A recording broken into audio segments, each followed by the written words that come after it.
What's up, everybody? Welcome to GoJo and Golic. Mike Golic Jr., Mike Golic Sr., and Claudia Bellafato at the DraftKings studio in Boston.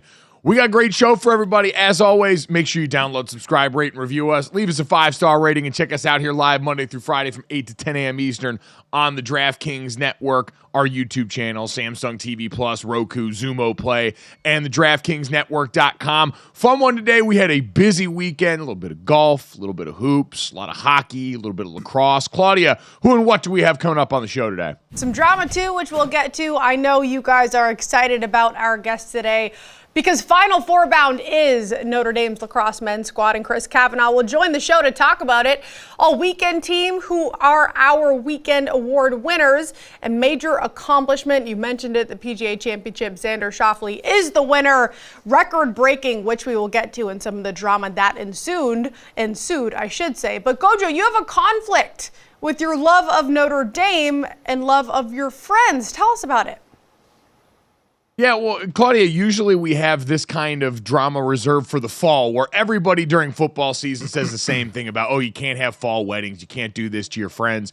If you actually care about football, what are you thinking? Well, we've mentioned it over and over on this show. Notre Dame lacrosse is one of my true fandoms in sports, one of the few. And so they've got now the Final Four in Philadelphia this weekend where they're going to try and go and be back-to-back defending champions. And Dad, you, me, and the rest of our family are going to be in Denver on Saturday when Notre Dame plays the semifinal game at a friend of ours' wedding. One of my sister's great friends from college, a woman named Glory, who's awesome. We're excited to go out there and be a part of that moment, but it's the age-old question of how much, especially it's a Notre Dame wedding, how much is it appropriate for me to be on my phone watching this game? Am I going to have other people with me? Am I going to be in the church when this happens? There's a lot of factors that I got to consider in the planning for this now.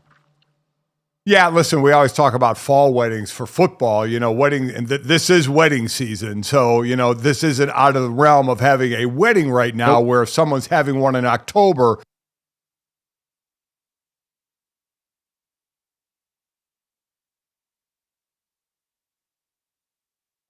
Spring. All right, so we lost Dad in the middle of that answer. The haters and doubters are trying to keep him from advising me on this matter. But Claudia, he is right. This is prime wedding season. Everyone is allowed to, and everyone's allowed to do it in the fall too. Like, I'm not one of those people that says you can and can't get married at a certain point, but I do think you've got to at least be amenable in those situations. And I'd be curious for a woman's perspective on this. Now, you're a gigantic sports fan, so I have a feeling I know where you skew on this, but as the woman involved in this or as the person in the wedding, you've got to kind of be amenable to this stuff when it pops up if you are going to have your wedding then. I was going to say I'm going to be very meticulous. Like, there's a lot of things that women will plan around. Sporting events will probably be the biggest for me. I'm curious if your friends are sports fans or maybe athletes. I would maybe in the after party have the game on, in the background, like on a big screen, because that way not everybody's on their phone looking and everyone can sort of enjoy the game together. That's just a thought of mine. I don't know. I feel like that would work. So let me take this one step further, okay? And I get that because Glory, again, lovely young lady, Notre Dame people, so I wouldn't shock me if we had the game on somewhere. Let's move ahead, shall we? Let's move ahead to Mike. If they win that game, the championship is Monday in Philadelphia, which you plan on going to, correct? Yes, so Mike plans on going to that. Yep. Now, here's the thing, Claudia. We were flying home from that wedding on Sunday, and then me and Chris, my wife, and my son Jake, who loves to drive, was going to come back with us and help us drive back to South Bend. This is the time we go back to South Bend for 6 months. Jake, unfortunately, has a back issue and cannot sit that long in a car, so he cannot drive us. So, understandably, and even Mike understands, it's Jake is first choice because Jake loves to drive. We had to go to the bullpen for this. So we said, Mike, hey, listen, can you fill in? We're already missing the show Monday. We would only have to miss the show Tuesday because we would be able to make it back in time to be on the show Wednesday. Because if it's just me and Chris driving, we're not even getting back till Wednesday. I got to miss Tuesday and Wednesday. Mm-hmm. Mike, Claudia, is balking at this. He is choosing Notre Dame Lacrosse Championship over helping drive his mother and father back to South Bend. He is openly choosing. Real fan. Oh, well, real fan. See, I think GoJo just muted you, and I get it, GoJo, because you're the second option. Technically, I understand that Jake likes driving, whatever, but still, to be told that you are the backup, that's a little rough. So, Senior, I do sort of see both sides of this. I'm sorry, but I do. Really? Yeah. I mean, Mike, you even know Jake would be first pick here, right? Oh, yeah, I do understand that. But again, listen, I have my obligations not only to the show, which you mentioned, hey, missing a day is still missing a day. And coming off Memorial Day weekend, our fans and the people that listen to the show expect satisfaction on that Tuesday coming back. And I also have my duty to this Notre Dame lacrosse program that I've put a lot of blood, sweat, and tears into with. I know people don't do the we thing very often, but I feel like I can say we with this team because I've been arrested with a bunch of these guys for minor intoxication in 2008. So all this background there makes it feel like I need to be there if they're going to be back-to-back champions. You're going to do great on this drive. You love driving. You're very good at it. I don't want to undersell your skills at all. Oh, I love that. Why don't you just pat me on the head and send me on my way? You're going to do just fine. I love your loyalty to Notre Dame. Like I said, your loyalty to lacrosse. Because you haven't even made the reservation yet. You haven't made the flight yet. So you wouldn't be losing any money or anything.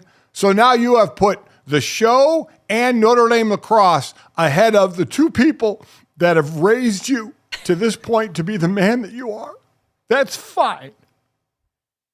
Raised me to be a man that would be there for his work teammates and his lacrosse teammates, and you guys should be proud of the way that I am showing up for them in this instance. Don't mind the man behind the mirror or the fact that I haven't actually been explicitly asked. I've just been bullied like this on air, but that's besides the point. At GoJo Golic on Twitter, am I in the wrong for wanting to go and watch my team win a championship instead of driving my parents back to South Bend, Indiana? I'd be curious. I think a lot of people would side with me on this, especially when you've had had the years leading up to this. Like, yes, Notre Dame got over the hump last year, but it had been 30 years of wandering around in the desert without a championship. And speaking of long droughts without a championship, boy, oh boy, the Minnesota Timberwolves have put themselves in position 20 years since their last Western Conference Finals appearance, and they go and knock off the defending champions last night, mounting a 20-point second-half comeback, Dad, to win this one. As far as we know, it is the largest comeback in a playoff game in at least the last 25 years, but it is the largest halftime comeback of 15 points in a Game 7 in NBA history. They pull this off, knock off the champs. How surprised were you, Dad, that Minnesota was able to slay the Dragon and do it this definitively, coming back from that kind of dip in the second half? I was surprised, even though, listen, Minnesota had won in Denver, obviously, at the beginning of the series. But I was still surprised. I thought once Denver, we had just seen what the Pacers did to the Knicks on the road. Pacers getting a lead, Knicks trying to make a comeback, and the Pacers, we'll get into, holding them off and doing a great job. So I expected Minnesota to make a run in this. I mean, you look at Denver, a 19-7 run at the close of the first, a 19-9 run at the close of the second. As you said, up 15 at half. But then the third quarter hit. And Denver scored the first 5 points of the third quarter, so they're up 20 points in this game. And the next thing you know, it's a 28-9 run for Minnesota, and now down just 1 point going into the fourth quarter. That had to be such an uh-oh moment for Denver and their fans that Minnesota made it all the way back. And certainly Denver had their chances at the end, but guys like Naz Reid and Gobert coming up big with shots and putbacks that just kept them ahead. And then obviously the smart play of the 3 free throws, make the first 2, miss the third one, and it's ball game and you move on. So both road teams winning yesterday in Game 7 is pretty impressive. And I think, too, if you looked and told me that the Joker and Murray would drop 34 and 35 and still lose this game, Anthony Edwards would start off as slow as he did, only 16 points, I'd say you're crazy. Okay, the Nuggets won. But those are the only 2 players in double figures for the Nuggets. You had 6 guys in double digits for the Timberwolves, and you talked about that defense that has stepped up. Cat stepping up in general in the postseason has been huge for this team. And I just have to say it. We call it closing line value, when a line moves and you get ahead of the market, which I always try to tell people when it comes to betting. This is my CLV trophy, okay? Even if the Timberwolves don't win, they were plus 900, people, before that Game 7. And I said, grab it now because this number is going to go way down if they win this series. Plus 275, only behind the Boston Celtics. That's all. I just wanted to get that out there, GoJo. No, it's important to get that stuff off your chest. You've been out ahead of this for a while and trying to help people out, and they need to make sure that they sit up and listen to Claudia when she's got something to say on this front, because you're absolutely right. Now, I think there's a couple of interesting tentacles off of this game. First off, for the Minnesota Timberwolves and the team, how they did it was just doubling down on the identity that gotten them here. Dad, this was a second half defensive tour de force by the Minnesota Timberwolves. And in the first half, it had been Denver who had basically put a lid on the rim for Minnesota on the other side here. Anthony Edwards having single-digit points at one point in the second quarter. The guy had 4 points. One of the best young players on the world was absolutely stymied. And in the second half, they were able to completely flip the script to the point where Jamal Murray was getting harassed by Anthony Edwards. That was a one-on-one defensive performance that led to Ant after the game saying, yeah, I had the cuffs on Jamal all game. But then, Dad, I give a lot of credit to Karl Anthony Towns, who, has gone through the ringer personally in his life, has been the guy that's been in Minnesota through the entirety of at least this modern stretch of them failing to get over the hump here. And in this series, after we came for Rudy Gobert, when Nikola Jokic went off and had that game of the series against him, and I believe it was Game 5, Karl Anthony Towns was, I think, the one that stepped up with a lot of the great one-on-one defense against a guy like Nikola Jokic in stretches. You're never going to stop him. He had almost a 30-point triple-double last night, but you can do enough in critical moments to bother him, and that was what Karl did. And for him to be the one that had that putback dunk at the end of the game that really shut the door on anything that might have happened down the stretch, I thought was pretty poetic for the guy that's been there now for this modern iteration of the franchise and now gets to be a part of them getting back to this Western Conference Finals stage, along with Anthony Edwards, who is absolutely the driver of this bus. Yeah, he is. But the thing that happened here is you normally have it reversed, right? When you're at home, that's usually when your role players show up. And as Claudia mentioned, it was Jokic and Murray were the only two in double digits, 35 and 34. The next closest was 7 points by Michael Porter Jr. So at home, you didn't have those guys step up. And for Minnesota on the road, you did. All 5 are in double figures. And also, you have role players step up, and your star isn't playing that well. Your star is 6 of 24 in Anthony Edwards for 16 points.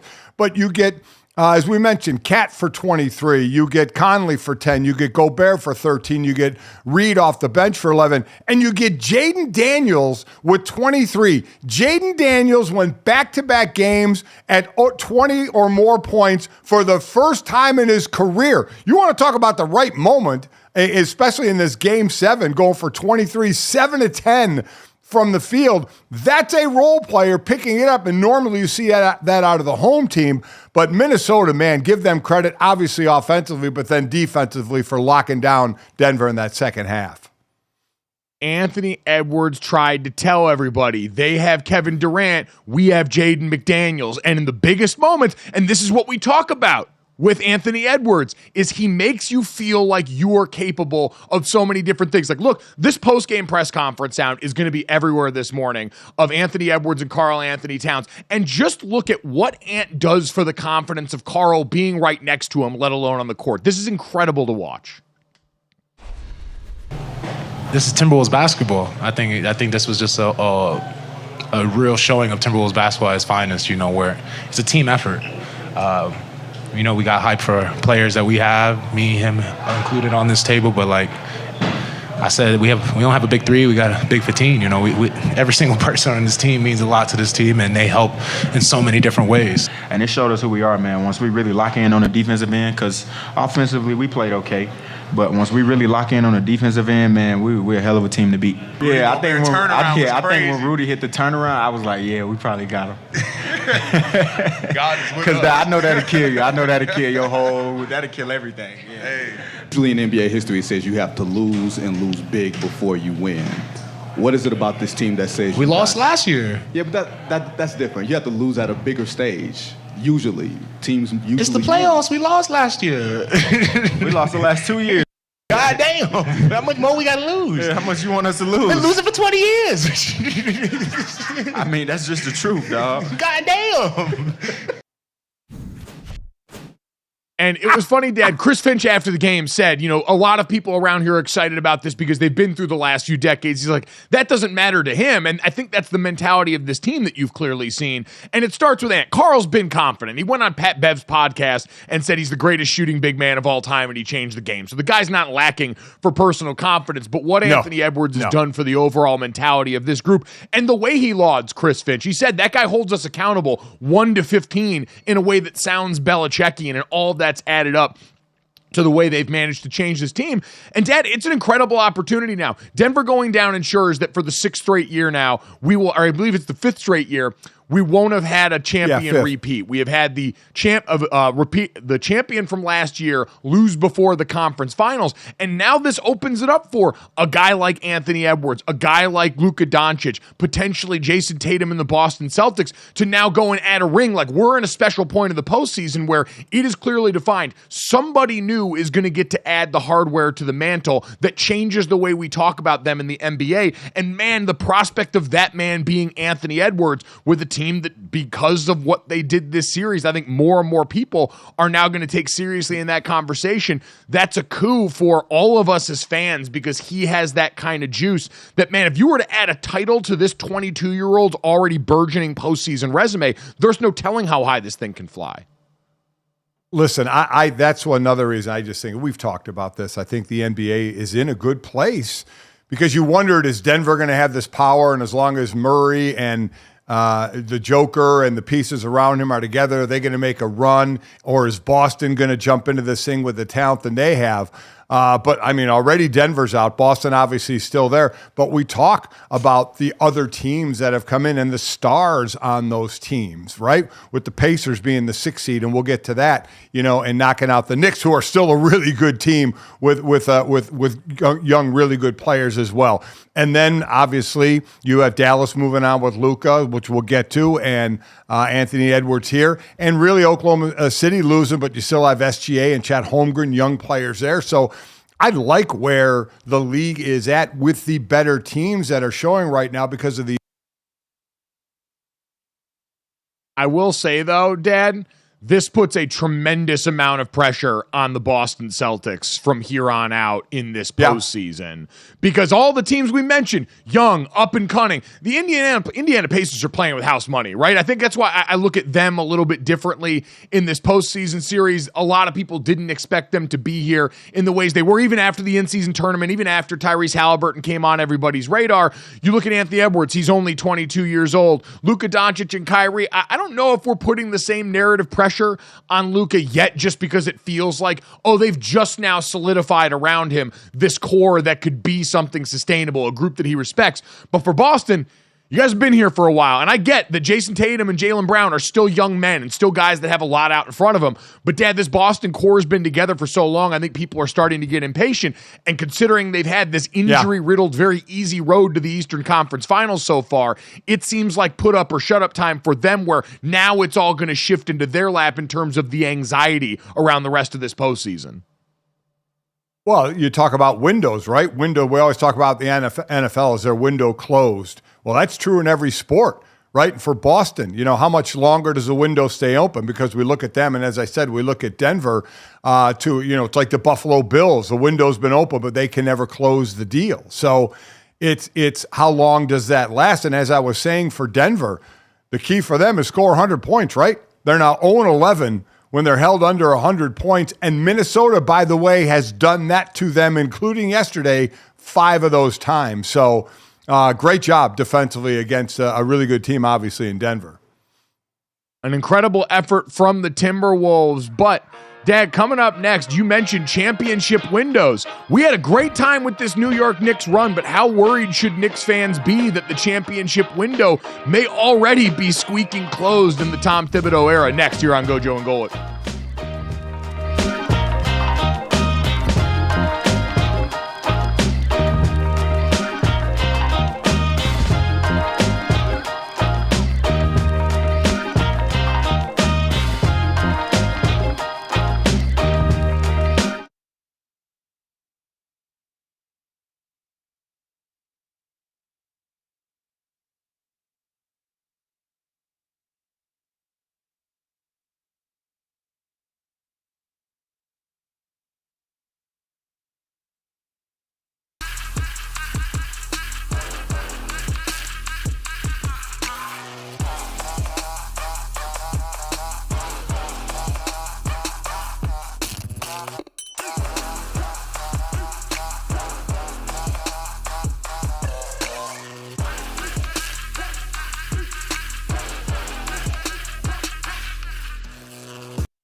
All right, welcome back to GoJo and Golic. Mic'd Up Mondays here, coming off the NBA weekend that was. A lot of great stuff to get to here, and I think a great place to start, guys, with Michael Malone. We talked so much about the Timberwolves side of that win last night that sends them to their first Western Conference final in almost 2 decades. But on the other side, you had yet another defending champion shown the door, and Michael Malone was a little frosty about this when asked after the game. Well, how hard is it just to absorb a loss like this after going ahead by 20? Next question, man. The season's over. That's what's hard. Being up 20. The season's over. You don't understand that. The season's over. It's hard. Stupid ass questions. Claudia, I've seen you shaking your head all morning when we saw this sound here. Michael Malone's a guy that runs hot, and from all the accounts I saw of reporters that were in that pool after the game, once he got through that initial wave, they said he answered every question. He was very open with what people needed here. I think this is just a timeless example of when you get some of these guys after a game, right after this action, occasionally they're going to fly too close to the sun like this, but you seem to think differently. The way he said that to the reporter, you don't get it. The season's over. Oh, no, we do get it. That was the question. How did you lose this series and the season by being up 20 at home and losing to a young and inexperienced team in the postseason? That was the question. You can be mad about it, but I mean, it's your job to answer it. So I thought that was so ridiculous. My jaw dropped when I heard it. Like, come on, man. That's a very valid question. What else are they supposed to ask? What's your off-season plans, man? Like, that's crazy. I think he should have given the Timberwolves credit. I understand it's tough to lose like that, but the way that they dominated them, playing in one of the places that's supposed to be the toughest to play in, the high altitude, all that, I think the way he reacted was very childish, Senior. No, I agree. I absolutely agree. That wasn't one of those questions where you just cringe at the question wondering, oh, God, you asked that here. That wasn't the case at all. There was nothing wrong with that question. But to Mike's point, listen, these are human beings, not robots. You're going to react. I mean, that's one of the remember, networks pay a lot of money to show games, and what they want is access, and they want access quick. That's why there's always a time period. I know when I was playing, I don't know if it's changed, it was like 8 or 9 minutes before the media could come in. It was a chance for the team to get to the locker room, but a little bit of time to cool off as well. You see in the NASCAR races, those microphones are right on those drivers after a wreck, and they all want to fight. And networks, that's what the networks want. They figure, we're giving you hundreds of millions of dollars. We want some human reaction. And they get that in like NASCAR. So you're going to get it every now and then if you stick a microphone in someone's face in a locker room. This obviously was all the way into the presser after. That's emotion. That's a guy who's frustrated. There was nothing wrong with that question, Mike, at all. Nothing. And so, again, am I going to rip him and destroy him for it? No. But that was not like a reporter, oh, my God, I can't believe you're asking that question now. Not by any stretch. No, I'm with you. Nothing wrong with the question. To me, this is just one of those, because of what you just mentioned there, dynamic-wise, cost of doing business moments there. Would I like Michael Malone to react better? Absolutely. And he's a guy that's going to have much benefit of the doubt with this? No, probably not, because in general, he's kind of frosty. He talked his stuff last year, and so now on the other side of that, people are going to look at this and say sore loser, which I don't begrudge them in all this. But again, in that label of hyper-competitor after a tough loss, kind of grappling with all those feelings, I'm not all that surprised that it came out this way here. But Claudia, why don't we get to the next bit of sound here as we move on to the other game that we saw take place yesterday to send the Pacers on to the Eastern Conference Finals. Yeah, tough day for Knicks fans, man. 130-109 win, and the Pacers set the pace from the very start. They made 29 of their first 38 shots in the first half. Shooting percentage of 76.3, which was the highest in the postseason since 1997. Tyrese Halliburton, who we talked about a bit earlier, dropped 26. He had this to say about where they are and why they're here. I mean, I think that is just the old school way of thinking that you can't play this fast in the playoffs. But I think opportunistically you can do it, right? I think if we're able to get stops, of course we can. But, there was games this series where we're giving up 15 offensive rebounds. You can't run when you're, giving up so many offensive rebounds, taking the ball out every play. When you're getting enough stops that you can run and then you can take advantage when they do score, that's a whole different thing. But I think we're just, I think slowly we're changing the way of thinking in the NBA that the playoffs you have to play slow, and we're able to just continue to be who we are. Tyrese, you got the Reggie sweatshirt on there. Did you hear from him or any of the other old Pacers through the course of the series? Any words of inspiration along the way? Yeah, I mean, we text every day. I mean, this has just been a good mentor for me, but I mean, I'm just wearing a hoodie. I like to be comfy on the plane. Sure. GoJo, is that last part? I think Tyrese Haliburton was incredibly ready for this moment, Dad. Like, it's Game 7. There's already a lot on the line, but Haliburton was jawing with fans in the crowd the entire time in this game as he was giving them work. Like, to be clear, wall to wall, this was a game the Pacers controlled, but it seemed like a guy who understood, hey, I know about this rivalry, obviously very aware of all the stuff Reggie Miller's done, cementing his legacy in that building. And combined with the hoodie, it seemed like that was something he did purposely to make sure people were going to remember him in this way, because I think Tyrese Haliburton's the public opinion on him has been fascinating to watch this season, from loving him in the in-season tournament to once he got injured a little bit and then started to get some acclaim, other people trying to say, oh no, you don't belong in certain conversations yet. Watching the meter go all over the place on him was crazy, but recognizing his opportunity to be a Madison Square Garden villain and then going out and acting on that, I thought was a pretty heads-up play by him.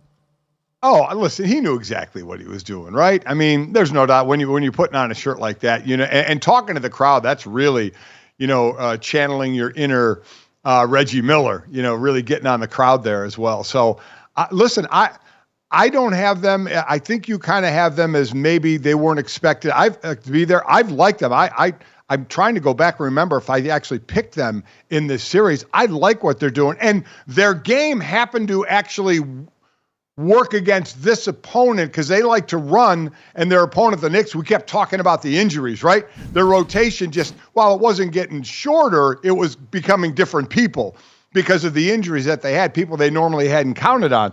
But, I mean, you think about it, with Julius Randle, you almost forgot he was there until you see him sitting on the end of the bench. He's been out for so long. And then Mitchell Robinson and Bogdanovich and Anunoby came back and tried to play with the hamstring, but really couldn't. Played about 5 minutes, and that was it. And then you lose Jalen Brunson, your guy, in the third quarter for a left-handed shooter breaking his left hand. I mean, you have to salute the Knicks for what they did. And for the Pacers, they don't care how many players are out. Nobody cares. Nobody gives a damn, and nobody says anything about it. You win and you move on. So I like the way that they did it, led by, again, Haliburton. And you're right, it's been up and down on him. Dude's just 24 years old, but you like what they've built around him. I like it. So now we get the old, Pacer and Boston, matchup here that I'm certainly looking forward to. But, we always put a bow on the team that's out. And for the Knicks, be interesting what tinkering they do. I don't think they need any major, at least I don't think they need any major overhauls,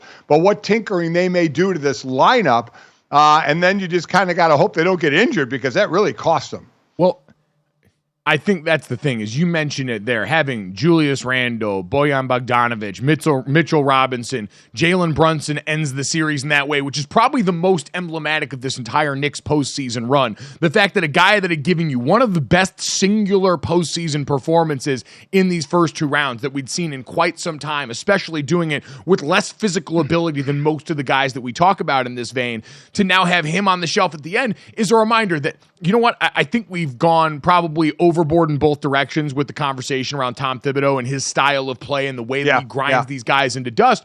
But, Dad, over the course of multiple seasons now, you had a deep enough postseason run to where going back into next year, we're getting to that point in the Tom Thibodeau life cycle with a team where now we're going to see, all right, can it really hold up to this pressure, or are we going to go back to the same thing that we've said for a while, which is, can you get over that top-end hump? Can you be a championship team with these kind of miles on their bodies over and over again? Because we saw this breakdown. I get injury affects every team, but man, to read the MASH unit that we just did and to see this team still accomplish through it was very impressive. But it's, I don't know, it feels like that's sitting on a knife's edge going forward for this New York Knicks team of what it does look like now, how they reimagine is knowing, hey, we got something to build around in Jalen Brunson here, but after that, we got to ask serious questions about how we build this for the long haul now.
All right, guys, welcome back to GoJo and Golic. We're now getting to move on to the conference finals in the NBA postseason. Dad, you mentioned we got to put a bow on some of the teams that we're leaving behind, and that is including the Oklahoma City Thunder, one of the great young teams this year, the 1 seed in the Western Conference. And listen, I think we do this a lot in sports where you debate the merit of a team's seeding in that regard, especially because down the stretch it was so close. I mean, think back now, Dad, to the butterfly effect of the Victor Wembanyama San Antonio Spurs win over the Denver Nuggets that Friday going into the final game, weekend of the regular season, where if Denver had won that game, they're the 1 seed in the Western Conference, right, and things probably play out a lot differently versus now they get sent home by the Minnesota Timberwolves, who were right in that same vein there. So a lot of things that could be revisionist history there.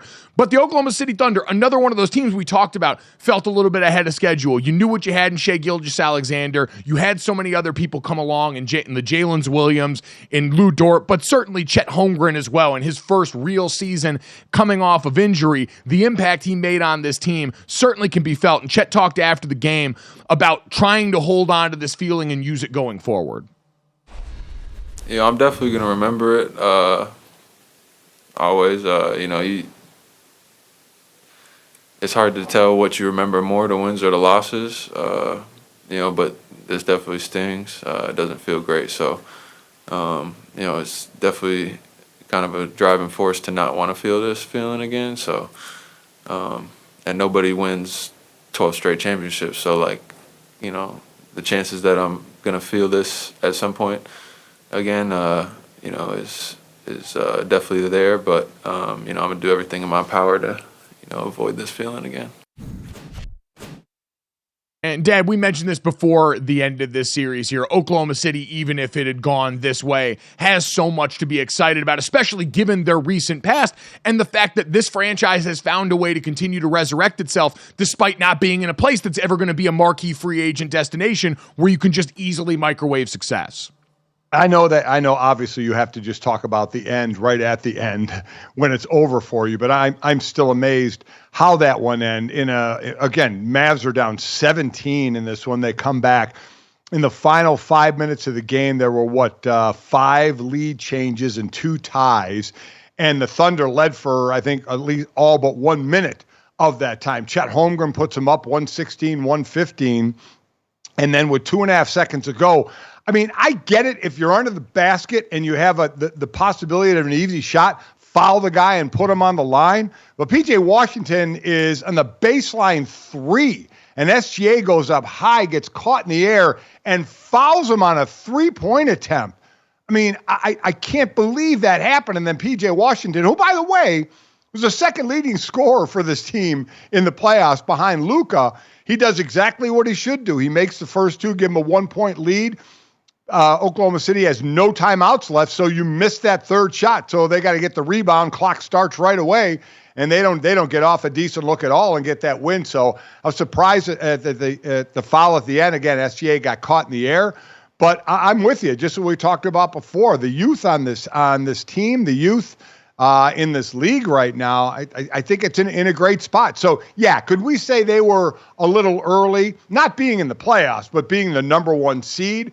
Probably, but that just means great things for the future for them, I would think. Yeah, what Sam Presti's done with all those draft picks, and they're certainly not done with those yet. What they did at the trade deadline, certainly not them, but thinking about what this team has done orchestrating their moves over recent years. A lot to be excited about. The team that won at the trade deadline was the Dallas Mavericks on the other side. You mentioned P.J. Washington, Daniel Gafford, guys that came over and really solidified this roster. So, Dad, now as we turn the page towards the conference finals here, how do you organize these teams? Is it clearly Boston at the top and then we're organizing after that, or do you see someone else that you're more confident at this point? Because it sounds like for Boston, as we get started with the Eastern Conference Finals, Kristaps Porzingis is going to start this series on the shelf still. We know we've been waiting for him to come back with that calf injury. Obvious fears about that relative to what we've seen in the past from other big guys, but is it Boston versus the field going into championship now in the NBA? I think it's Boston like that. Like, yeah, I think it's Boston, but man, they haven't proven it yet, right? We want to give them the benefit of the doubt. We think they're the best team. At times they play down to their opponents. They've been the better team so far. They're the better team than the Pacers right now. We'll see what happens with Porzingis. I get if he's still not ready to go 100%, because Claudia, you do not want to put him back on the court and have him strain that thing again. Then he's going to be done. But yeah, I still have them there, but maybe in that Jenga game on kind of shaky ground with someone ready to pull that piece of wood out there, and to the whole thing comes toppling down on them. I see what you're saying. I'm not worried about the Pacers, and knock on wood, cut this just in case we do get clobbered. I hope not. It wouldn't really make sense, but just in case. I'm not worried about the Pacers. And if you're looking at the odds, Celtics are minus 1,000 favorites versus the Timberwolves minus 170 against the Mavs. I will say I am worried about Minnesota, though. For sure, without a doubt, the way they are able to bounce back. I get it. The Celtics may have a deeper team, but this is a deep team. This is a young team. This is a hungry team. I think at times his defense looks better than what the Celtics put out there. So I'm not worried about the Pacers. I am worried about the Timberwolves. And if you look at the team futures now, Celtics only minus 150 versus minus 1,000 for this Eastern Conference Final Series. So the odds do sort of agree with you. It's not like they're crazy favorites to win it all. Minnesota is right there with them at plus 275. They should get through the Pacers, though, GoJo. So I agree. I think the way that the odds makers have this sorted right now in terms of how they rank the final four teams is absolutely right in my head. I think that order, Boston, Minnesota, Dallas, and Indiana, is how I would organize the teams going into this home stretch of the NBA season. The fascinating part is styles make fights here, and we've talked about Porzingis' role on this team and how it manifests in the last round here, even in a world where you were dealing with a banged-up team. For Boston now, you're going to get a good test on that because Miles Turner was a huge part of this team. And while Pascal Siakam's not he's a big body that can hit them in a lot of those areas that Kristaps Porzingis was there to help both defensively and also offensively for this Boston Celtics team. And that's a great preview because whoever comes out, when you look at the rest of the playoff field, they're built to exploit that matchup. We talked about Oklahoma City against this Dallas Mavericks team that had Daniel Gafford and crew in the middle that weren't necessarily the most skilled bigs in the world, but they're big bodies. They go there and crash the glass. They can affect you in that area. Obviously, the Timberwolves and the way they're built around Towns and Gobert are built to hurt you in that way. And so almost everyone left dad for this Boston Celtics team, if they get back either no Kristaps Porzingis or a version of him that's limited because of this injury in a way that would be understandable, they're all ready to go and exploit that inefficiency in this Boston roster that's been built to kill. You mentioned him, and I was going to mention him. What Miles Turner, 6'11", 7 foot, about 250. He's a big man in the middle. So, Claudia, you mentioned, would you say in this series they're minus 1,000? Mm-hmm. Yep. Minus 1,000. I mean, this is one of those, I may throw a couple of bucks on the Pacers because of still no Porzingis, the history of Boston in the playoffs. That's a nice way to make a few bucks. Plus 700, yeah. Yeah. I may think about that one. In fact, I'm going to do it. It's understandable given that this is the first team that Boston will face that is healthy, has its star player for the entirety of the series, and is young and can run with them. Like I don't have any issues the way we did for the New York Knicks about their ability to keep up with the pace of the Indiana Pacers because they were so banged up, because that was the most injured team in the league coming into this one. But Claudia, there has to be a little part of you that looks at this Boston team and goes, they have not really been tested this postseason run. Without a doubt, this is the first real test. And I think the issue for a lot of people was we see them be okay with giving up a game or two because, like I said, they're complacent with just getting to Game 7 because they think they'll win Game 7. I don't know. Pacers might run you out. You might get tired, and that foot that you usually take off the break is just going to be too tired. Let it go. So, Senior, you might have a point. I hope you're wrong. I really hope you're wrong, but we'll see. I think the biggest factor is going to be, do we get that Game 7 Tyrese Halliburton for the entire series? Because he's someone who at times waxed and waned a little bit in terms of his ability to go out there and take control of the situation. He was able to do that in Game 7. Will that be the guy that shows up for the Eastern Conference Finals now? Remains one of the biggest questions as the Pacers advance.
I'm GoJo and Golic with the iciest shot of the night, presented by Jägermeister, best served at 0 degrees Fahrenheit. Damn, that's cold. For this edition of the iciest shot of the night, we go back to Friday night.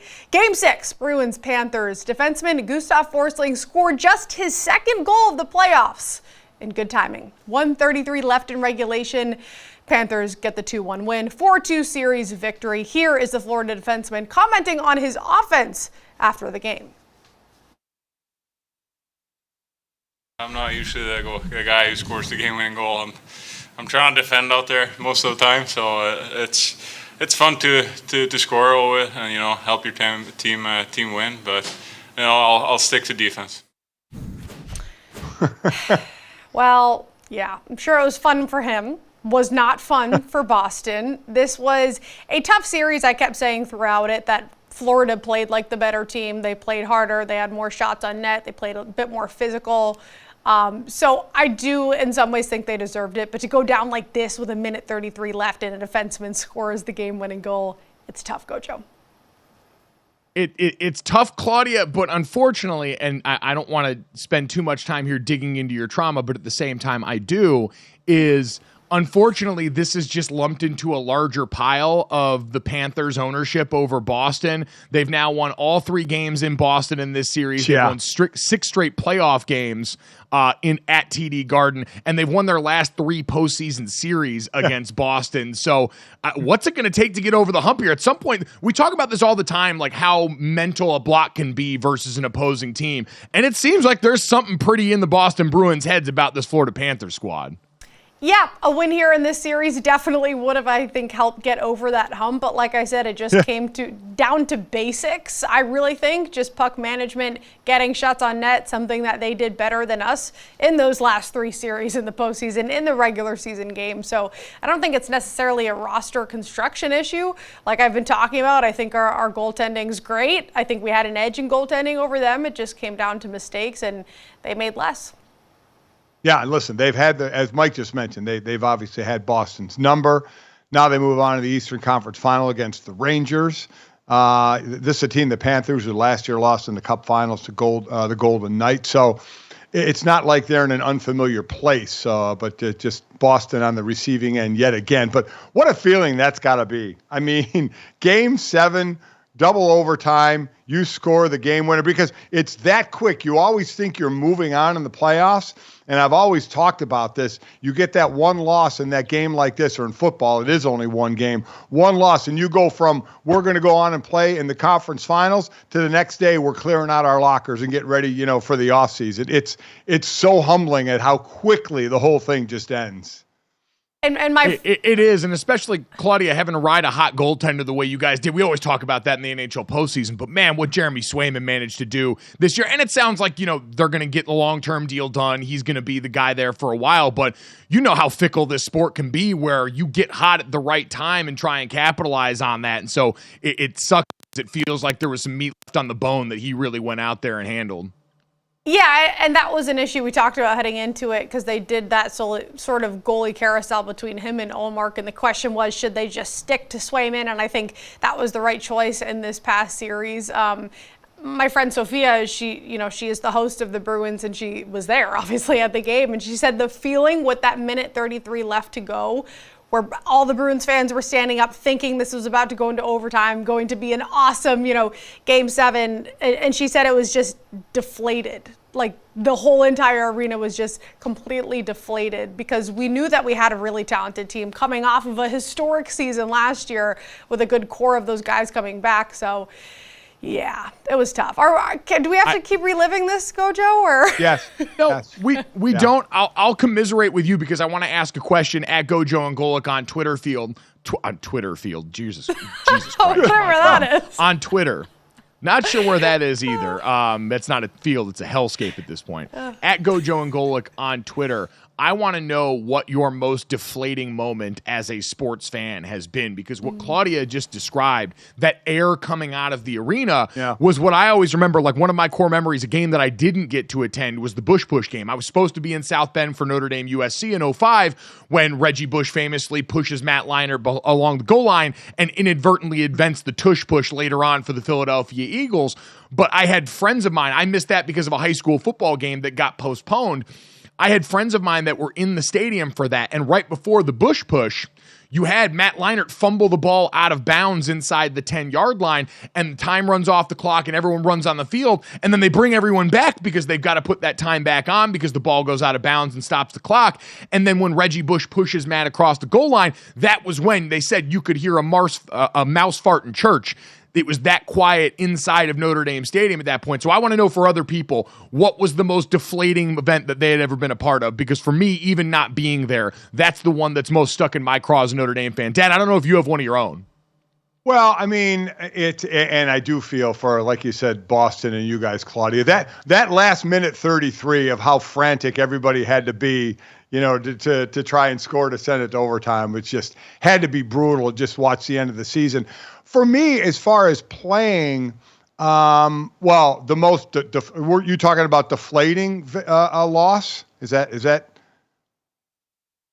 Yeah, I mean, for me, it would certainly go back to my high school senior year, losing the first round of my wrestling state championship, and then taking third as the most deflating individually. But from a team situation, I think it was in 91, 92 when we beat the Saints in the wild card and we went to play Dallas. In Dallas, we thought, it was 92, we thought we were going to win that game. We thought that was a year we were going to be in the Super Bowl. And we went to Dallas and we got smoked. We were all stunned. And Dallas went on to win the Super Bowl that year, the first of their back-to-back, 92 and 93. But we were all stunned. We were so confident. Then again, we had a team filled with guys who were very confident. So that was one of the more stunning things that we felt happened to us. We didn't not just get beaten that game. We lost pretty bad. Not as bad as you lost in a national championship game, Mike, but still, we lost bad enough. Let me ask you this as athletes, though, because I'm thinking now Panthers are the favorite to win it all at 2-1. Does that help you at all if the team that you got knocked out by goes on to win it or is the favorite to win it all? Does that help, or would you? Do you think about it that way? I don't think of the immediacy after necessarily, but I do think in retrospect, like now I promise you, Dad mentioned that 2012 game. There is nobody that beats the drum harder for the supremacy of 2011 and 2012 Alabama as back-to-back two of the greatest college football teams of all times than me, because their tread marks are firmly up my backside. So, Dad, now I think with years removed from it, yeah, absolutely, that's something I point to and say we lost to a dynasty. But in that moment, no, it doesn't really help you feel much better. No, it doesn't in that moment, but later on it does. You're 1,000% right. Listen, Dallas is not only, in the NFC, they were in our division. So you lose to a division opponent, so that ticks you off. You already play them twice in the regular season, then you lose in the playoffs to them as well. So you want the taste in your mouth there is just awful. But down the road, you say, well, okay, wait a minute. The only team we lost to in the playoffs was the team that won the Super Bowl. So maybe, we're right there, right near the top with that. But that takes time.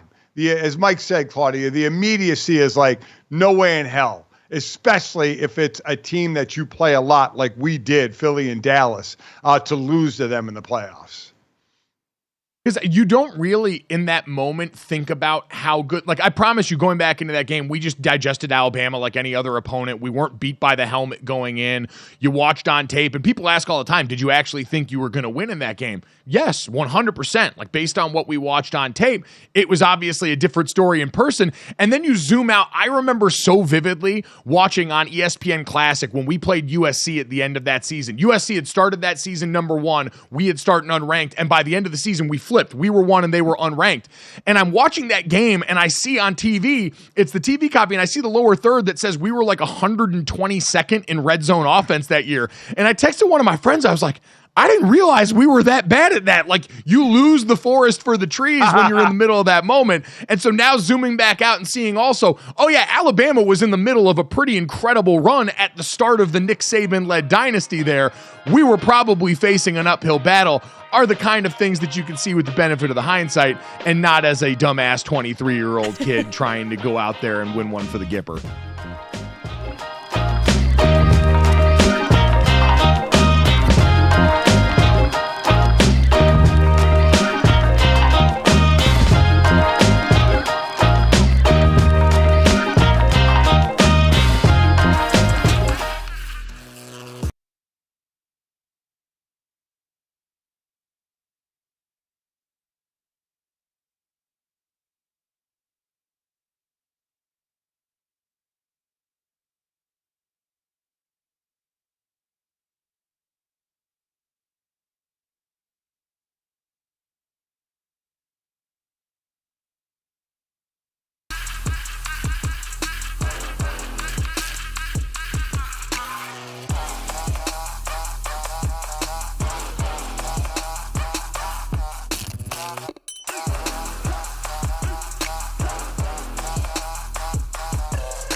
Welcome back to GoJo and Golic. Hour number 2 here. Got a lot of great stuff still coming up. Notre Dame star attackman Chris Kavanaugh going to join us here in about 20 minutes as the Fighting Irish men's lacrosse team heads back to Champ Weekend. And speaking of slaying some demons, we talked about that before in the postseason with a couple of our experiences there. Xander Schauffele, man, at the PGA Championship, getting to slay more than a few Sunday demons in his career as he finally adds major champion to the resume there. Excited to look back on that one. What was one of the wildest weekends, Dad, in golf overall that we have seen in quite some time because of the front end load there from Scotty Scheffler being freaking arrested in a way that now seems like it's going to go by the wayside. I'm not sure how that's going to work out. I know he's going to get arraigned still, but I guess those charges are going to get dropped and he's going to go on about his life.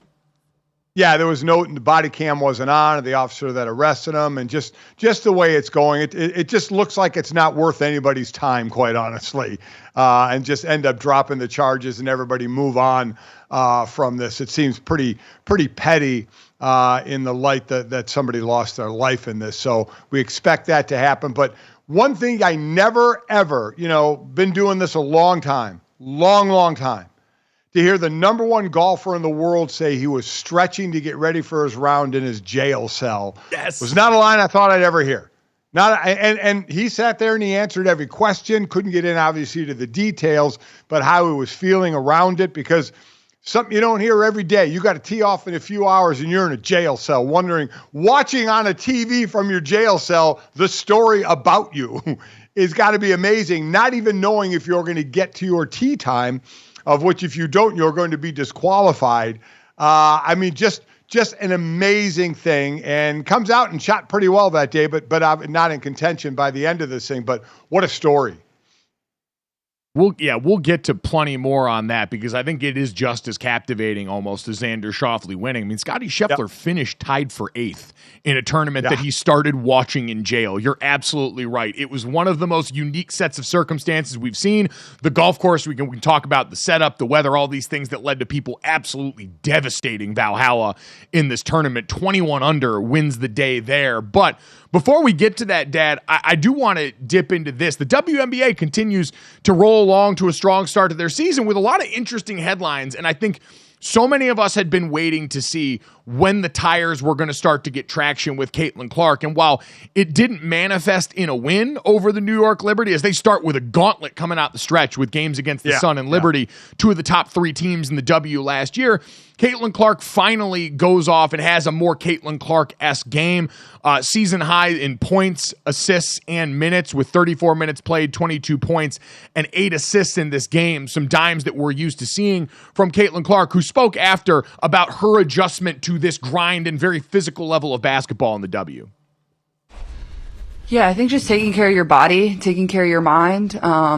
But also I'm just trying to remind myself, like, I know this is my job now, but like, I have fun playing this game. And I think that needs to be my focus through the course of this year, is just like, have fun. That's when I'm at my best too. And that's when I was at my best in college. So, it's the same situation for every rookie coming in here. You can make whatever excuse you want, but there is no excuses. Players that are in this league were rookies once before. They dealt with the same thing. So, everybody goes through it. It's obviously not ideal for your body, but I think it just, makes you kind of grow up a little bit, makes you mature a little bit, makes you become a real professional athlete, and finding ways to take care of your mind, take care of your body. And, but at the same time, like, it shouldn't be hard for you to wake up and play a basketball game when you get to do that for a living. Dad, were you encouraged by what you saw on this most recent outing from her? Well, listen, water's going to find its level, right? And even though it's a different league than college, she's going to be a great shooter. She's a great shooter in college. It's not like you're going to forget how to do that, or I know that the competition is tougher, but she's going to be there in the WNBA, and she's going to get her shots, and she's going to get her points. What couple of things you have to deal with, though. We talk about the physical side of her getting knocked down a little bit, people being more physical with her. How about the mental side of it? And this is for any great player that's a top pick that comes from a program that's been winning. She was in the last 2 national championship games. She is not used to losing a lot. She's not used to losing. Now she has to get used to not winning and not winning a lot. They're 0-3, and they ain't going to win many games this year. They're not very good. So until this team builds, there is that mental grind as well as the physical grind you're going to take of the amount of games you're playing against better and bigger bodies and stronger bodies than you played in college, to go along with that's the physical side. The mental side of, in college, man, you'd lose that game. You couldn't wait for the next game. This is now the pros. It's not that you take losing differently. It's you understand, this is my job, this is our profession, that was a loss, we move on to the next game. We try and say that to 18 and 21-year-olds, in college, but man, there's that whole college thing of, God, as a loss, I want to get back on the court. To pros are saying, okay, compartmentalize, put that one away, you got another game coming up tonight or tomorrow night. It's just a different feeling that you have. So there is a lot more to get used to when you become a professional athlete. Again, you can be a pro by draft where you are, but it takes time to kind of get encompassed in the whole thing of the professional sports era, or aura, I should say.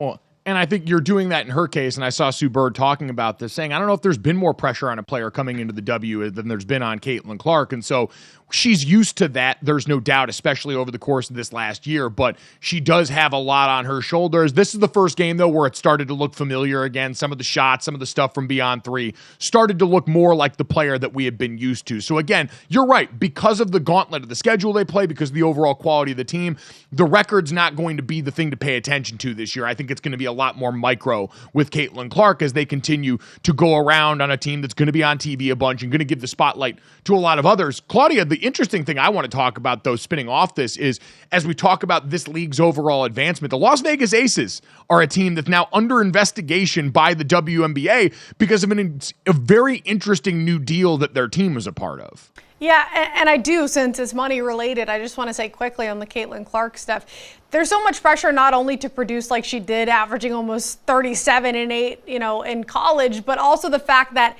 everyone's talking about the money and the viewership of the game. So not only the pressure to succeed with numbers wise on the court, but also all of this pressure of, well, you're the reason we have charter flights now. You're the reason that people are watching. I feel bad for her because that's a lot of pressure. I can't imagine. And money is a big issue, and that's why we're seeing investigation right now with the Las Vegas Aces. So the Las Vegas Convention and Visitors Authority announced a deal Friday which allowed $100,000 annual sponsorship to each Aces player for this season and 2025. So of course this raised flags with the WNBA, an open investigation looking into the deal. But I guess the caveat here is the sponsorship does not violate the WNBA salary cap because the authority did not orchestrate the sponsorship with the club. So they're saying it's separate, but of course other teams are looking at this saying, okay, same but different.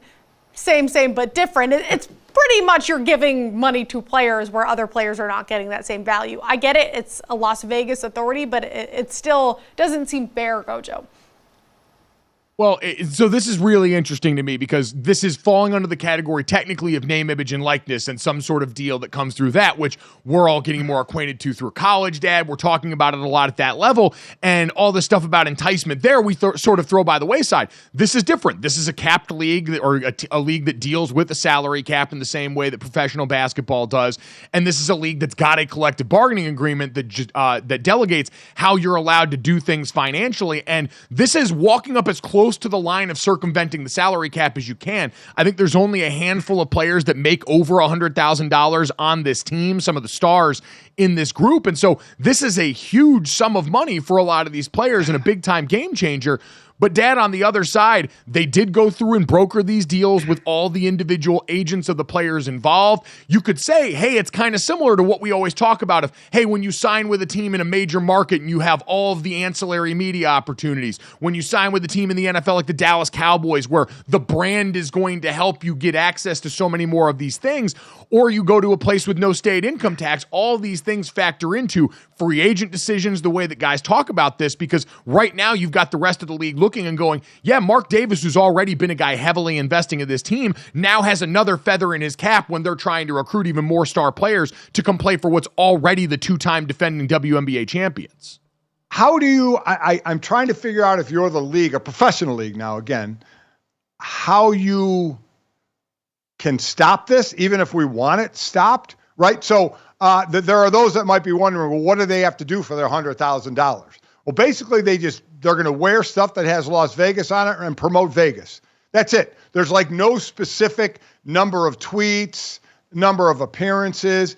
It was basically represent Las Vegas by the clothing or the social media, whatever. So I guess what's the difference, Mike, of a dealership going to 20 NFL players or 10 NBA players and say, wear our dealership hat when you're walking into the locker room when the camera's on you that has our dealership hat and we'll give you $1 million. I mean, how do you if you're the difference is where the league is at now, though, Dad. It's because their salaries are at a place where this represents for some people almost 100% increase in what they're making. Right. Whereas we don't see many other places with the ability to do this for the entire team because of the number of people on the team and because of where the sport is salary wise. So if you're the league and you call up the Aces and say you can't do this, then I just say why? Explain it to me. Explain it to me if you're the WNBA of how you can stop an entity going to individual players and paying them for something not going through the team. So I say why to the league. What's the league's answer to the Aces on why they can't? Why the visiting bureau? The Las Vegas Convention and Visitors Authority Bureau can't do this. I don't know what reason they're going to give. I think like GoJo said, it's because there'll be a huge disparity in people wanting to go to Las Vegas since that's where all the money is. Like other organizations just won't have money to give the players. I listen, I understand all that, but does that mean you're not allowed to do it? Still, tell me why. You're having you're having an illegal advantage over teams that can't do it. Okay, that's the way it goes. I mean, Dad, let's just say this, though. It's not altogether unprecedented that we've seen a professional league go, oh, you can't do this, just vibes. I mean, the NBA is a league that vetoed the Chris Paul trade back in the day because it didn't seem to pass the smell test for whatever reason. So there are things that pop up like this because I'm generally with you. This seems to be one of those things where it's like in semi-pro when Jackie Moon throws the first alley-oop and the ref just blows the whistle. It's like, you can't do that. It's because we haven't seen it before, and especially in this context, there's such a unique group of events that have brought it together, why it kind of flags as interesting in a league where, again, salaries are low enough overall where this registers in a big-time way on the Richter scale. It's an Aces team that's already heads and tails better than most of the rest of the competition right now, and you worry about competitive balance issues at this juncture. But you're right, I don't think ultimately there's going to be a lot that they can do about this. I'm with you. If I'm the league, I definitely worry about it. This is the back-to-back champs now getting, more frosting on their cake. So I get it from their side of it. But again, I don't know what they're going to be able to do. I don't know what rule they're going to cite or rule they're going to try and instill that says you can't do that. Time will tell. We'll see. And I think this is going to be easy, too, for the players to sort of speak out and say, the money has been the issue up to this point, so now you're going to stop us from getting money. The sponsorship is higher than the earnings of 6 Aces players. So I can see both sides of this. Like, okay, maybe this is a little controversial, but on the flip side, if money's the issue and the W doesn't have to give them the money and somebody on the outside is, shouldn't that be good for the players, GoJo? Well, we've seen that issue pop up before when it came to the charter flights where you had different owners willing to step up and do it for their own individual team and the league having to pull back because, again, it wasn't something they could do across the board. And so this has been one of the growing pains for the W, and it's something they're going to have to reckon with even more now. That being said, the Aces players definitely winners on the weekend coming off that deal. Dad, it's time to hand out our all-weekend team hardware here. Let's get to it right now. Honorable mention, second team and first team here of the top weekend performers elsewhere in the world of sports. I'm going to start off honorable mention, UCLA softball. Charlize Palacios goes and has an incredible walk-off moment. They get a 9-0 win, Mercy Rule, Grand Canyon. And in the post-game interview, this young lady's focus under pressure, second to none here. Did you see the footage of all her teammates in the post-game interview stacking different gear, different bats on top of her head while she flawlessly executed the interview? It was incredible high-level stuff from a young player. Yeah, listen, that was just doing amazing, and they're superseding my expectations with everything that they do. So I'm really happy for them that they're getting the success that they deserve. Last question. Did anyone on your team have a conversation before this regional kicked off? Obviously, last year you weren't a part of it. You were hurt. But, it was a heartbreaker here in LA for you guys. Was there any conversation about it, or did you just leave it be? We're all just super focused on this year, and we're super excited to get to it. We couldn't wait to start playing this week. So we were just super excited and focused on that. All of us were really excited for each other's success. Incredible stuff there from her. So basically a Christmas tree of bats. She didn't drop one thing. There was a balancing of a cereal box on her head. She didn't drop one thing. One just fell at the end. Very impressive. Good job out of them. All right. My honorable mention is going to go to someone we watched in the 2020 Olympics in Tokyo get what they call the twisties. And that was Simone Biles. And that obviously, was a tough time for her at those Olympics. Well, she made her debut this year at the U.S. Classic, actually in Hartford, and was absolutely dominant. She's going to be at the Olympics in Paris this summer, but she's back, seems to be better than ever in an event, Mike, Biles was one of 8 Olympic and World Championship medalists competing at this event. So it was star-studded. And again, that last Olympics, seeing her just have the mental trouble that she had there to where she is now, looking like back at the top of her game. You know me in Olympics, Mike. They're coming up. All the Olympic trials are starting to come up in the different events. So I get hype about this. So I'm glad to see her back, it looks like, at the top of her game, getting ready for Paris. Speaking of bounce backs, let's go second team here. Not much of a bounce back for Nelly Corda, but after her record-setting stretch of wins in a row on the LPGA Tour got snapped, she bounced back and got another win over the weekend here at the Mizuho Americas Open. She goes on Sunday for now her 6th win in her last 7 starts, Dad, on the LPGA Tour. She's up to her season earnings of $2.9 million and continues to be an absolute force of nature in women's professional golf. I mean, absolutely incredible. Incredible what she is doing. My second teamer is going to go to Matt Duchene.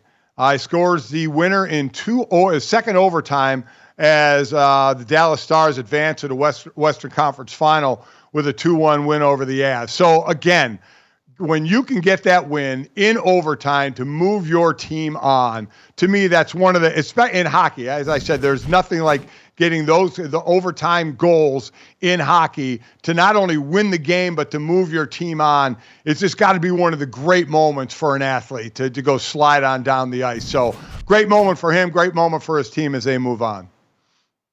Yeah, absolutely. And all the top seeds continue to move on in the NHL in the Stanley Cup postseason. We'll wait another Game 7 coming up tonight here. Dad, big moment here for my all-weekend first teamer, though. Shohei Ohtani, I was stunned. Just his second career walk-off hit this weekend as they helped take down the Cincinnati Reds on a walk-off, his first with the Los Angeles Dodgers. And oh, by the way, Dad, Shohei in the middle of so far the best season of his professional career, not pitching this weekend. So what has he done? He's gone out there and hit better than almost anybody. Entering this weekend, the 29-year-old is the major league leader in batting average, slugging, OPS, hits, and total bases, and was tied for major league lead in homers, and is the only player in the league with double-digit home runs and stolen bases. He's been an absolute freak show, even by his own standards. Amazing. $700 million deal. You know he wasn't going to pitch this year, and he's still doing all these things. The guy is just incredible. My first team is going to go to an animal, Mike. It's going to go to a racehorse. Seize the Gray at the Preakness. Seize the Gray ends Mystic Dan's run at the possibility of a Triple Crown. Seize the Gray led wire to wire. And the trainer, Dwayne Lucas, 88 years old, the oldest trainer to ever win one of the Triple Crown events. He's had plenty of them as well. So pretty impressive there. But again, wire to wire on the win for Seize the Gray. Very cool thing. An interesting note about this horse, there are over 2,500 owners who all bought different shares of stock in this horse. So all these are, it's like, as you mentioned it, the Green Bay Packers of horse racing. Congrats to Seize the Gray. You're right, exactly. The public ownership there of Seize the Gray takes the day in horse racing there. But coming up next, Dad, speaking of trying to go wire to wire here, we'll talk to one of the stars in the Notre Dame men's lacrosse program as they attempt to try and go back-to-back titles heading to Champ Weekend in Philadelphia as Chris Kavanaugh joins us next.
All right, welcome back to GoJo and Golic. If you guys have been listening around here for a while, you've heard me spreading lacrosse propaganda to whoever is going to listen, and now we're coming up on the biggest weekend of the sport and very excited to visit with one of the stars of a Notre Dame lacrosse team that's trying to go back-to-back, the defending national champions, heading to Philadelphia after a big win over Georgetown in the quarterfinals. And to join us right now, a guy who had a huge weekend himself, Chris Kavanaugh, star Notre Dame attackman who this weekend became the 10th player in program history to score over 100 career goals, joins his brothers Pat and Matt on that one, had a Notre Dame tournament record 8 points in the win against Georgetown, kind enough to join us here now. So, Chris, good morning, man. How's it feel to be heading back to Champ Weekend?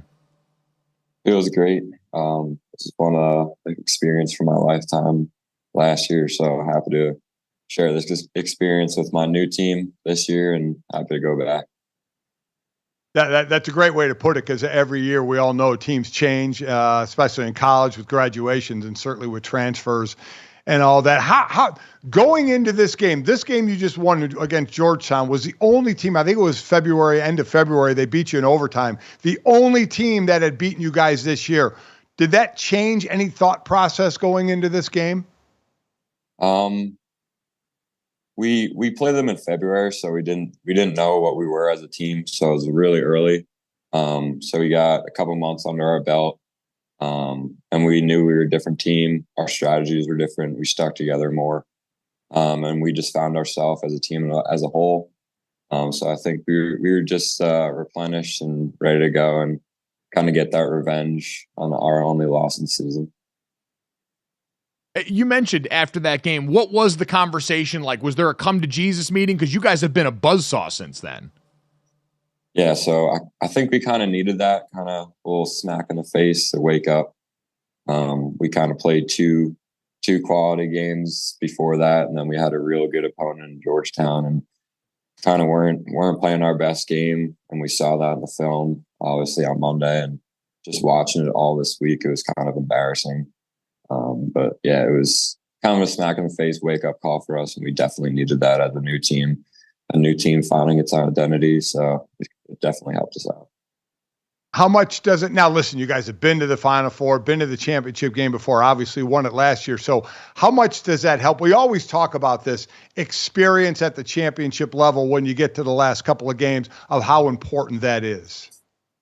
Yeah. So we're going to go back from our senior class to our sophomore class, being there last year, and it's great having experience, especially in high tension situations, especially when the games are going down to the wire. You have leaders in the huddle saying kind of relax, stay calm. We've been here before, we know what's going on, because you never know what could happen in a game, especially at Philly in the semifinal and final game. So definitely having experience in your belt will help us achieve what we wanted to do all year, is raise that trophy as a team. How did you guys battle what people talk about a lot in sports, that championship hangover? It was such a special season. It was the culmination of years of this program searching for a championship here. How did you guys, reforming with this new team, kind of reset the expectation to make sure that nobody lost focus? Yeah, that's a great question. It took a while. We were kind of still on the high of our first championship, and feel like right when it hit first preseason practice, you're like, all right, we're doing this again. We got to start all over, and we can't just go out on the field thinking like last year was the same year. We got a new team, new kids coming in playing really, really different roles and important roles. We got a freshman defenseman coming in. He's playing for us, freshman midfielder. So we just knew it was going to be difficult, but we needed to figure it out as a team. And it definitely took time, but we found our stride, definitely. I'm wondering for you, I've said this before, Chris, as someone who's had a lot of people in my family, from brothers to sons and daughters, play sports at Notre Dame. Your family may be the best as far as what has been accomplished by a family at Notre Dame. Doesn't matter the sport. It's incredible what the Kavanagh family has done at Notre Dame. Is this something when you and your brothers were growing up, was Notre Dame the place? Was this the dream all the time? Not necessarily. I mean, really didn't know where Matt was going to end up because of his hockey career. Then he finally chose lacrosse. And he started to get a good relationship with Tom Mendoza. He's head of our business school, donated that. And then my dad has been in love with Notre Dame for his entire life. He got waitlisted here, but couldn't get in. And then Matt finally chose to go here, and it was kind of my home for a couple of years. Honestly, we were going out here every weekend, so I fell in love with this place. And then I made a promise to Pat wherever he went, I would go, and he was under recruited, so he didn't really know where he was going to end up. And Coach Corrigan took a chance on Pat, and it was the best decision. I was going to say, took a chance on now Notre Dame's all-time leading point scorer, a Tewaaraton finalist. The list goes on for what your brother Pat's done. And you mentioned Pat, your family obviously so important. You've gotten the chance to play with your brother Pat now for a few years. He just gets drafted into the PLL and gets to go play with your brother Matt with the Boston Cannons. So have you given Matt any advice on what it's like? Because it's the one thing that Matt hasn't done that the rest of you have done, which is played with your brother Pat. So what's your advice for him? Yeah, I texted him. I told him I did my job. It's your turn. But yeah, it's pretty cool. We've been talking about this for a while. We didn't actually know it was going to happen because of the age gap and how long Matt was going to play. But I think he's got 2 or 3 years left, and we'll see what happens this summer. I think they're going to crush it together. And I'm pretty jealous, honestly. Well, I have a feeling your time's going to come there at some point soon. So, as far as going now to the Final Four, what do you say as one of the leaders of the team? What do you say to I know you guys won it last year, but to the young players, some young players that are maybe playing more, or others who weren't here that are now in this Final Four environment? Yeah, a big lesson I learned last year from our captains and our senior leaders was just the moment's never too big, no matter what stage you're on. It's just another game. The lines are the same. Our game plan is going to be the same. So just going into it, we do all our preparation during the week, and you just leave everything you have out on the field, and there's nothing much you can do because that's sports. That's the game. So leave everything on the field and hope you get a W with some luck and some great execution. Well, you guys certainly haven't needed much luck this season, Chris. It's been phenomenal to watch. You guys have been an absolute buzzsaw for a while now, and I know a lot of Notre Dame fans excited to head out to Philadelphia and try and watch you guys hoist this trophy again, man. So safe travels out there. I know you guys got plenty of stuff to get through post-graduation here this week before you head out there, but best of luck in Philly, and hopefully see you on Championship Monday. Yeah, thank you, guys. I'm looking forward to it. Hopefully you're in the parking lot with everyone else. That was funny last year. No, man. We'll be there with bells on. I'm looking forward to it, brother. Safe travels. I'll talk to you soon. All right, Chris? So thanks guys. Really appreciate it. Have a good one. You too. Yeah, it was such a nice moment. It was such a nice moment. I didn't want to bring it up with him that, it'll be great to see you in the parking lot as you chose them over your family, your mother and your father. That's great. Don't worry about that. But I didn't want to bring Chris into our family issues. Well, listen, Dad, you haven't won a national championship for Notre Dame in my lifetime, all right? Chris and his family won a national championship. They allowed me drunkenly in the parking lot at Lincoln Financial last year to finally celebrate and peacock around everywhere wearing a championship T-shirt that they won for me. So until you can go out and do that, I'm going to choose him 10 out of 10 times. That's fine. We'll just try and not have our car break down on the road home and not have that one person that can help us because he's going to be sitting there acting drunk and disorderly in a parking lot. Great. You enjoy. Have fun, Mike. Have fun. Don't worry about your mom and I. Have a great time. I'm absolutely going to have fun. Me, about 10 Bud Light tall boys, and the Lincoln Financial parking lot collision course for the ages on deck here right now. So that's going to be a ton of fun. Again, the number 1 ranked Notre Dame Fighting Irish looking to go ahead and finish the job 2 years in a row. Coming up next, though, guy who finished the job in a big way over the weekend, Xander Schauffele holds on to win the PGA Championship here after one of the most chaotic weekends in golf. Next on GoJo Golic.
GoJo and Golic. It was a 6-foot birdie putt on the last hole that won Xander Schauffele his first major at Valhalla this weekend. He finished 21 under 263, the lowest score in major championship history. This, though, all after the headlines that remain to be the headlines at the end of the day. Along with that, the saga of world number 1 champion Scottie Scheffele, who started his second round in a jail cell. Yes, arrested outside the gates of Valhalla after what he calls a big misunderstanding with the police, traffic situation after a fatal incident earlier that morning. He was released a little over an hour before his tee time. Here's his take on the day. I don't really know. I feel like my head's still spinning. I can't really explain what happened this morning. I did spend some time stretching in a jail cell. That was a first for me. That was part of my warm-up. I was just sitting there waiting, and, I started going through my warm-up. I felt like there was a chance I may be able to still come out here and play, and so I started going through my routine. I tried to get my heart rate down as much as I could today, but like I said, I still feel like my head's spinning a little bit, but I was fortunate to be able to make it back out and play some golf today. And play some golf and finish tied 8th for his 10th top 10 finish in his past 13 starts in the major. So any obstacle you want to put in this guy's way, I guess it doesn't really matter, senior. I'm amazed because that's what you have to talk about. Listen, one of the things you first talk about, and it was talked about, and this is true of any athlete, is you have a routine. And golfers are no different. They have their routine, getting there, working out, stretching, whatever they do is a routine. And certainly, not only was this routine interrupted from a physical sense, but certainly from the mental side of what he had to deal with as well. Again, we're just talking from the sports side of this thing. So that's a lot. And how do you react to that? And while he didn't win, he had himself in contention for sure. And then others just started absolutely playing out of their minds. That course, man, oh man, was giving up some scores. But still to finish at that, tied for 8th. And ended up, 8 strokes back, I think, of the winner, and Xander Schauffele was pretty amazing for just an incredible weekend. One I'm not sure. We've seen some wild stories in golf. Certainly, you go all the way back to Tiger Woods and what went on with him and his wife before they were divorced, and some of the things that happened to be in the news. But man, oh man, this was pretty wild. I was going to say, I think Tiger's still number 1 for me in terms of the most insane golf headlines of my lifetime. But this is right. I mean, it might be more of a 1A, 1B than it is a 1-2 situation.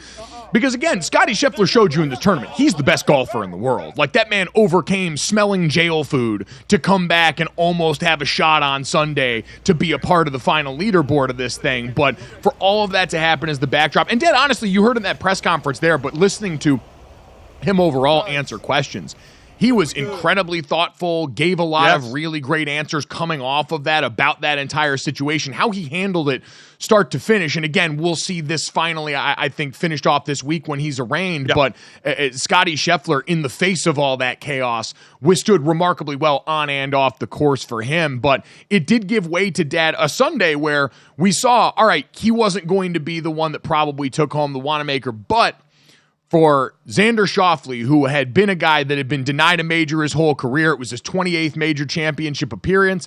And he's one of those golfers, Dad, getting into his early 30s here, where we've got a lot of these great young guys coming up here that we weren't sure, is the time running out, were all of those ghosts of Christmas past for him going to haunt him long enough to where he couldn't get it. And he had Bryson DeChambeau breathing down his neck that entire Sunday, gave up the lead briefly down the stretch of that tournament, but was able to battle back. And with those shots, they kept going back on that broadcast to DeChambeau over on the range, practicing, getting ready if there was potentially going to be a playoff, knowing that was waiting on the other side for him to be able to hold on after an iffy drive on the start of 18 to rally and then go up and down to win that thing was damn impressive for a guy looking to get the monkey off his back. So Schauffele, DeChambeau, Hovland, and Morikawa was up there at the top for a while as well. Yeah. But coming down to the end, for those that didn't see the end, because basketball was, we were in the midst of that as well.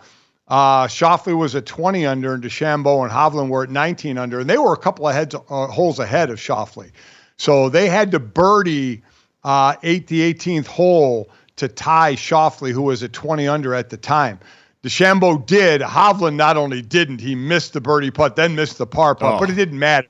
he was like 4 strokes clear of the next one, but still, DeChambeau, I believe, had the longer putt. He hit it, just fell in to put him tied with Schauffele at 20 under. So Hovland was out of it. Schauffele gets to the 18th. And you're right, forgetting the chip and then the putt. His first shot, I think he would have been happier if it was in the fairway bunker. It was just outside of the bunker to where he couldn't have a stance in the grass. He had to stand in the bunker to hit a shot that was out of the bunker. So he had to really choke up. And what a shot he hit. He put it right to the front of the green on the par 5 18th and then chipped it within 6 feet and drained the putt. That was a no-doubter. But to me, Mike, that second shot, standing in the sand, choked up, I can't imagine where most people would have hit that ball. And that dude just puts it right to the front of the green. Absolutely piped it. So that'll be, running now on the all-time reel for Xander Schauffele as he gets over the hump here. And Dad, Claudia mentioned record-setting scores for him. You had him and Shane Lowry both shoot almost two of the all-time lowest scores. Shane Lowry was like 6 inches from shooting a 61, I believe, on Friday or Saturday that would have set the all-time record. Him and Xander Schauffele do it 2 days apart and become, I believe, one of 5 players on the tour to shoot a 62 in the history of PGA Championship events. Dad, it speaks to overall some of the conversation coming off this, people having questions about Valhalla and how easy it played as a major championship course. I think because of all the mess around this tournament overall with the Louisville PD, Valhalla, who has now hosted 4 PGA Championship events or 4 tour events like this, championship events, that have been absolute bangers in terms of the quality of the product. I think with all the mess and how easy the course shot, I doubt they're hosting one in the future again. Yeah, I think it's going to be tough. Now, it was competitive at the end. So at the end of the day, that's what I want to see. I don't want to see someone running away. As a fan watching, I'm sure as the player, they'd love to run away with it. But as a fan watching, I want to see what I saw at the end of this tournament with not just 2, but a few players involved. Now, overall, I have always said I love it when there's bad weather at the Open and it's tough to play. And then when the U.S. Open is playing really hard on whatever course that they're on, I love seeing the pros struggle, right? I mean, I love watching that. But even though this one wasn't it because of the scores, I will take the competitiveness of it. So at least there's that. There's the pressure of making a big shot. And then imagine, Claudia, for anybody, just walking up and standing over a 6-foot putt that is going to get you $3.3 million if you knock it down. I mean, that is amazing. I can't imagine the feeling of that. That's why you always love to see the pictures of when they hit that shot. We always think of Tiger, but Schauffele had a good one too. You talk about the putting and how it does make us feel a little bit better when we watch these, number 1 overall guys miss an easy putt. I recently am getting into golfing, and there's this place called the Putt Shack near my apartment, and I just have to say, guys, okay, I got 3 holes in ones. Just saying. Just saying. Just saying. So, if they needed my help on those... hard. Yeah, it's hard. I can't, the long balls, I really got to work on my swing, but the putt, I'm so good. You work from the hole back. Wow. Everyone tells Dad that's the advice everyone gives you when you're starting golf is you build from the hole back. That's where you're going to make up the most strokes is on the putting green if you're one of the amateurs going out here and trying to hack away. So Claudia's on the right path. Mm-hmm. Thank you. Wow. Watch out. So you're a terror on the putt circuit, huh? On the putt circuit, I am. Yes. Yeah. Only getting Watch better. out. Next season of Holy Moly, I don't know if they're bringing that back or not. Claudia could be involved in that and try and make it happen. So you never know. You never know. I got to work on the swing. So if anyone wants to give me lessons, I will take them for sure. There you go. There we go. Well done. If you're in the greater Boston area and want to help Claudia realize her dream of going out here and embarrassing me or Dad at some point on the golf course near you, feel free to step up because she's already got the putting ability down cold there. Big putts all around for everybody there. Congratulations to Xander Schauffele, who culminates we're in an age right now where we have a lack of really quality sports nicknames and memeable names. So I thank Xander Killing Me Schauffele very much so for being an athlete that steps up and has an extremely pun-worthy and nicknameable last name. Congratulations, Xander.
All right, guys, time to finish off the show the way we always do. This, that, the third. 3 quick stories to send you into the rest of the day. As always, make sure you download, subscribe, rate, and review us. Leave us a 5-star rating and watch us here live Monday through Friday from 8 to 10 a.m. Eastern on DraftKings Network and streaming free, as always, on Samsung TV Plus, the Roku channel, Xumo Play, and DraftKingsNetwork.com. If you miss any of us live, you can always check out the best of GoJo and Golic from noon to 1 p.m. Eastern, wherever you hear VEASAN on the radio. And if you can't hit us there either, you can catch us and our great guests, including today, Notre Dame star attackman Chris Kavanaugh of the defending national championship Irish, wherever you get your podcast, or right here on DraftKings YouTube as soon as we get done with the show. Guys, let's get to this to start off. We talked so much about the PGA Championship from this weekend, but we neglected a very important element here. Someone getting by a little help from their friends, as this weekend we saw golfer Corey Connor's club make its way into a water hazard and got a little bit of help from one of these semi-nude fans who decided to step up and be a hero when called upon. Yeah. No hesitation, just strips down. So yeah, it turns out it was Adam Hardwin's club. We don't know how it got into the water. Dude strips down to his skivvies and goes in and gets the club. Now I have a few questions. We have seen people in the gallery, when they get hit by a ball, the golfer will go over and sign the ball or give him a glove or something. This man stripped down and went into a lake to get a guy's club back. I didn't see anywhere. I don't know if he did. Did he? I hope he was given something for this. Hope he got something. And I wonder, because that would deserve more than a ball or a glove as far as I'm concerned, right? Wait, but also he didn't need to do all that. It was right next to the. No. It was right there. Somebody easily could have just. So well, that's what I mean. Like, in seeing that, I hadn't seen the video. I was expecting him to have to go a lot deeper into the water, to maybe have to doggy paddle a little bit. I don't think he was ever out of standing room in there. That guy just seemed to want to show off the work that he had been doing in the gym. That seemed to be what this is about. I think this is a vanity play. Yep. Okay, he definitely could have walked to it. There's no doubt about it. 100%. Now, let me ask you this question. If this tournament, or if there's a tournament and it's in Florida and there's a club in a lake, you're going in for it? Oh, no. No. You're going in? I don't know what in Louisville, what are in lakes that possibly could be bad. Because I'm here in Arizona, and it's getting hot now, so we're seeing more snakes, obviously, out here. And the scorpions are out here, and kind of know where they are. But I know what's in lakes in Florida because I live there. And there are alligators. I'm not going in the lake. I don't know about Louisville. I don't know what hurts you there. But there's got to be places where there are lakes where you wouldn't want to do this because it wouldn't be the smart thing to do.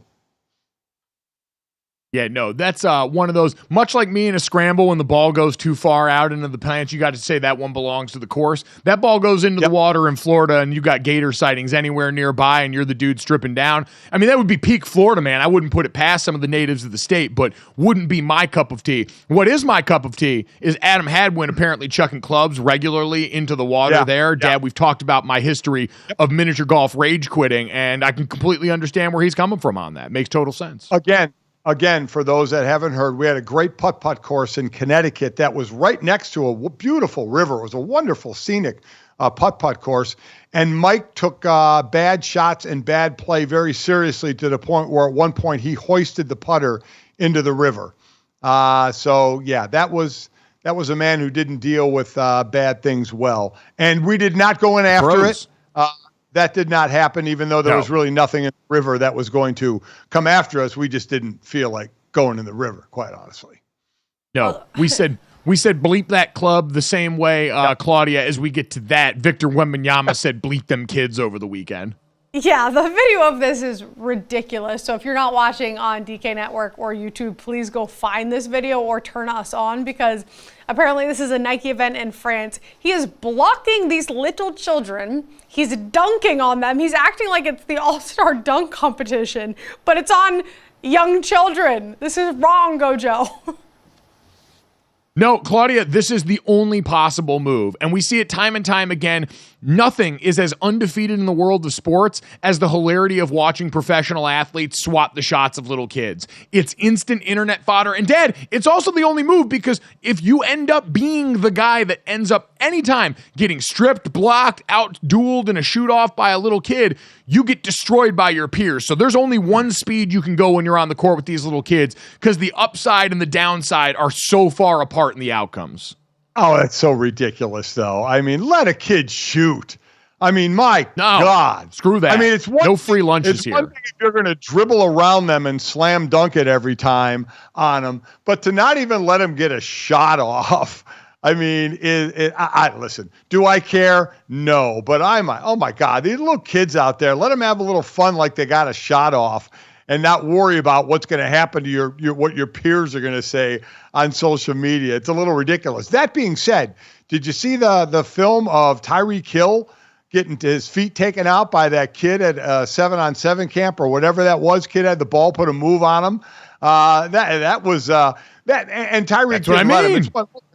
No, it's one thing. This is a quarter speed of what's going on. Just let a kid put up a shot. Everybody was running full speed on that one. Hey, listen, man, you never know which one of these little kids is going to... We live in a day and age where kids have become more disrespectful with public sports figures older than them than ever before. We see them talking bleep to veterans of the game, guys that have been stars for a long time in a way that never would have happened before. And so you got to take it seriously because you never know which one of these is like the next little Anthony Edwards who's going out there and looking at you like food, believing that one day you're going to be his adversary in the league and probably being right about it. And you double down and show all those Defensive Player of the Year voters that didn't vote for you and gave it to Rudy Gobert again, that they made a huge mistake and you're dialed in getting reps up for next year, Dad. Chestnut checkers. Come on now. Yeah, I don't know. I don't care, but it'd be nice kids go to this camp or whatever the exhibition is. Let him get a shot off. But either way, who cares? What?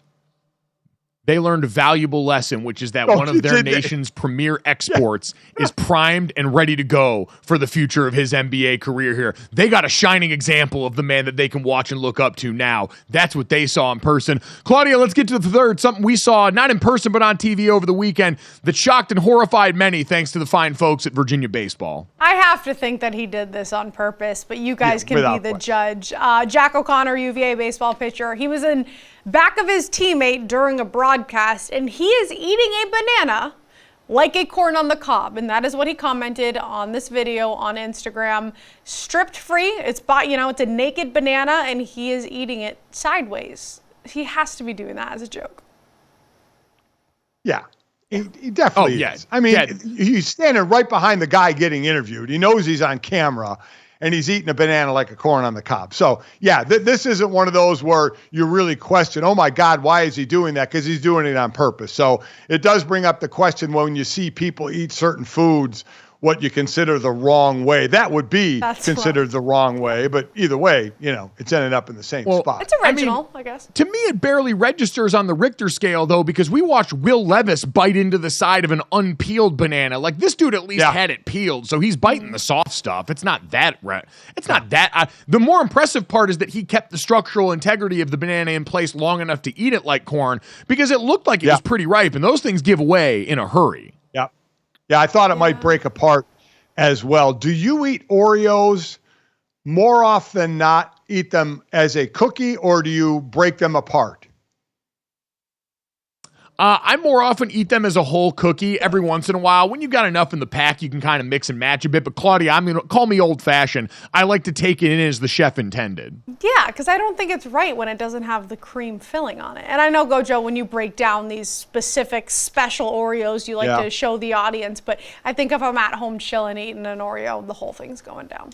Sure. If I'm eating a regular Oreo, I'll eat it the cookie. If I'm eating a double stuff, I'm going to break it apart and enjoy that the cream on just one side of the cookie. Okay. Oh yeah, that's how I roll. Yeah. Love it. Praise be to the Most Stuff for giving us the opportunity and the options to do that. At Mike Golic Jr. on Twitter, by the way, the Sour Patch Oreo review is on the menu for this week. And I've seen that popping up a lot lately, so going to make sure that we serve the audience as best we possibly can on that one. If you think we served the audience well today, make sure you go and download, subscribe, rate, and review us, leave us a 5-star rating, and check us out here live Monday through Friday. Thanks so much. We'll talk to you tomorrow.